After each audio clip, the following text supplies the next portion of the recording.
Сәлем қыздар, сіздермен бірге Төребек Әлия. Бүгін сіздерге балық формасында жасалынатын подшуба салатының рецептімен бөлісемін. Видеоның соңына дейін қарап, осы рецепт бойынша жасап көріңіздер. Өте ерекше, дәмді шығатын рецепт. Алдымен бізге асылған сәбізімізді үккіштің майда көзіне өткіземіз. Одан соң картопты және қызылшамызды үккіштің майда көзіне өткізіп дайындап аламыз. Бізге ең маңыздысы осындай балық форма керек. Бұндай балықтың формасын кез келген дүкендерден тапсаңыз болады. Және де желатин керек. Менде бір балық салатқа 7 грамм желатин кетеді. Алдымен қайнап тұрған ыстық суымызға осында желатиннің жартысын салып, қасықпен әбден араластырамыз. Жарты кесе қайнап тұрған ыстық суға 7 грамм желатинді салып, желатин ерігенше әбден араластырамыз. Шамамен 15-20 минуттай араластырдым мен.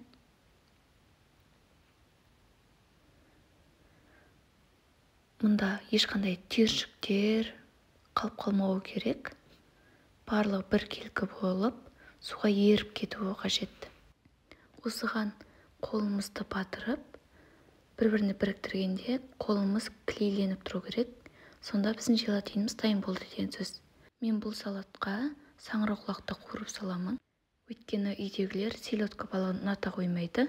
Сондықтан саңырауқұлақты қуырып саламын. Осылай жасап көрсеңіздер де болады. Алдымен саңырауқұлақтарды турап алып, қызып тұрған ыстық майға шамамен 5-10 минут қуырамын. Сіздерде бұл саңырауқұлақтың орнына селедка балығын салсаңыздар да болады. Болмаса мен сияқты саңырауқұлақпен істесеңіздер де болады. Енді кезекте майонезімізді дайындаймыз. Майонезімізге дайындап алған желатинді қосып араластырамыз. Біздің майонезіміз шамамен 5 минут араластырғаннан кейін қоюлана түседі. Соған дейін араластырамыз. Енді кезекте балық формамызды майлап аламыз. Аздап қана майлаймыз. Қатты майлаудың қажеті жоқ. Енді осы балық формамызға бір ас қасық майонезді құямыз балығымыздың арқасына. Осыны 10 минутқа морозильникке салып қоямыз. Майонезіміздің жартысын қызылшамызға қосып араластырамыз. Жарты майонезімізді қазір салатқа қосамыз қыздар. Оны алып қоямыз. Міне, мен араластырып алдым майонезбен қызылшаны. Енді кезекте салатымызды жинаймыз. Балық формамызды морозильниктен алып, қызылшамызды осы форманың жек-жектеріне қойып шығамыз.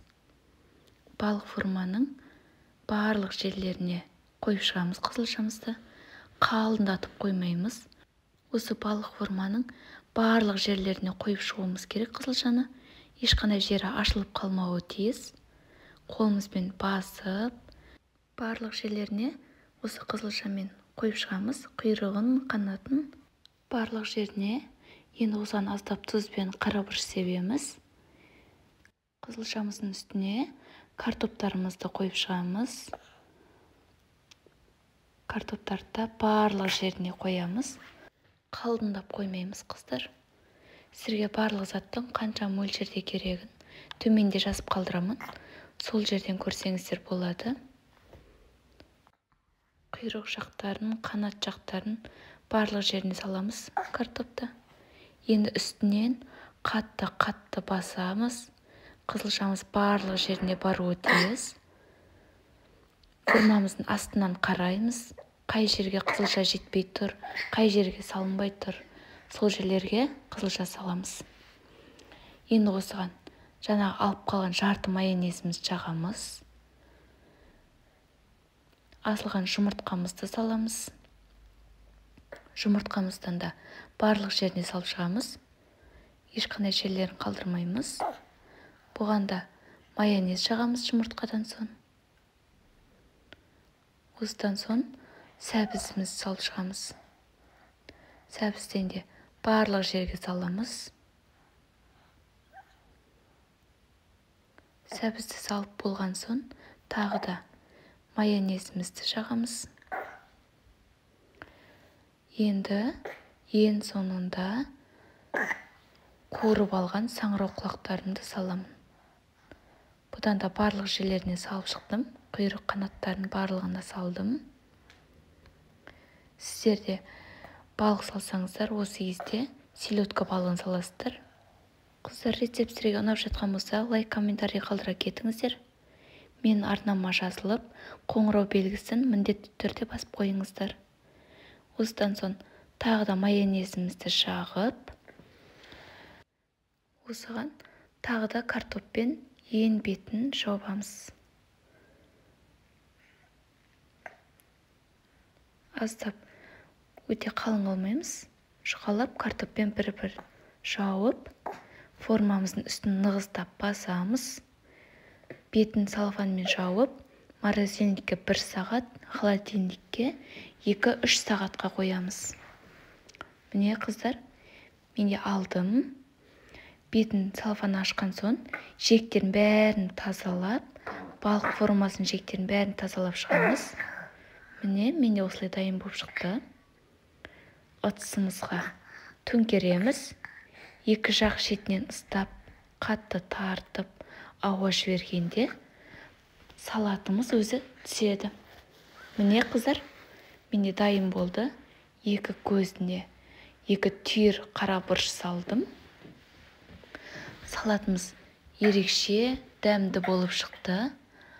Арқасындағы ақ майонезбен түрі әдемі болып келісті. Қыздар, осы рецепт бойынша жасап көріңіздер. Өте дәмді, күшті болып шығады.